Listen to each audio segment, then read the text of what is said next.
नमस्कार दोस्तों, स्वागत है आपका हमारे चैनल ज्योतिष ग्रंथ गंगा में। ऐसे ही और वीडियो के लिए कृपया हमारे चैनल को जरूर सब्सक्राइब करें। श्री कृष्ण की पत्नी सत्यभामा का सुंदरता पर घमंड चकनाचूर ऐसे हुआ था। रानी सत्यभामा के साथ श्री कृष्ण बैठे हुए थे। उनके साथ ही गरुड़ और सुदर्शन चक्र भी वहीं मौजूद थे।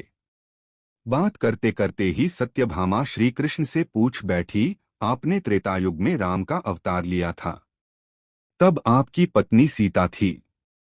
क्या वो मुझसे ज्यादा सुंदर थीं? द्वारकाधीश को समझ आ गया था कि सत्यभामा को उनके रूप का अभिमान हो गया है। इसके बाद तुरंत ही गरुड़ भी श्री कृष्ण से पूछ बैठे कि क्या कोई है जो दुनिया में मुझसे तेज उड़ सकता है।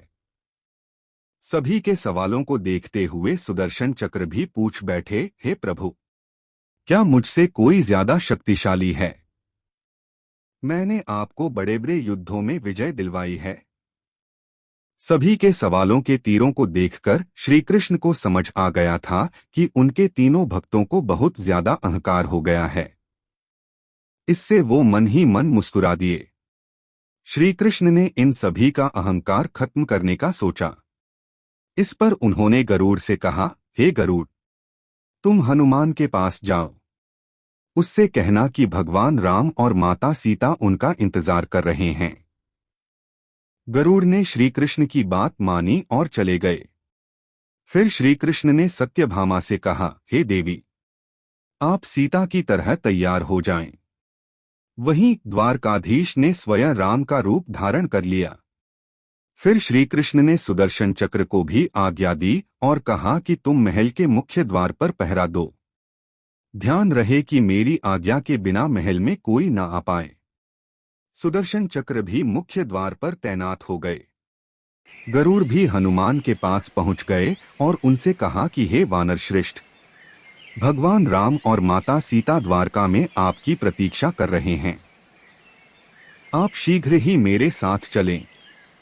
गरुड़ ने उन्हें अपनी पीठ पर बैठने के लिए कहा, लेकिन हनुमान ने विनम्रता से गरुड़ को जवाब दिया कि वो आगे चलें, वो पीछे से आते हैं।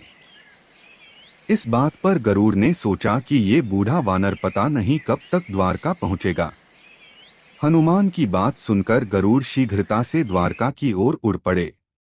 लेकिन जैसे ही वो द्वारका पहुंचे तो उन्होंने देखा कि हनुमान तो पहले से ही प्रभु के महल में बैठे हैं। यह देखकर गरुड़ का सिर शर्म से झुक गया। अब बारी आई सुदर्शन चक्र की। श्रीराम की वेशभूषा में द्वारकाधीश ने हनुमान से पूछा, हे पवनपुत्र, तुम्हें प्रवेश द्वार पर किसी ने नहीं रोका, तुम बिना उनकी आज्ञा के महल में कैसे आए? इस पर हनुमान ने अपना सिर झुकाकर और हाथ जोड़ लिए। फिर उन्होंने अपने मुंह से सुदर्शन चक्र को निकाला और प्रभु के समक्ष रख दिया। उन्होंने कहा, हे प्रभु, इस चक्र ने मुझे आपसे मिलने से मना किया था, इसलिए मैंने इसे अपने मुंह में रख लिया। मुझे क्षमा कर दें। इस पर श्री कृष्ण मन ही मन मुस्कुराने लगे।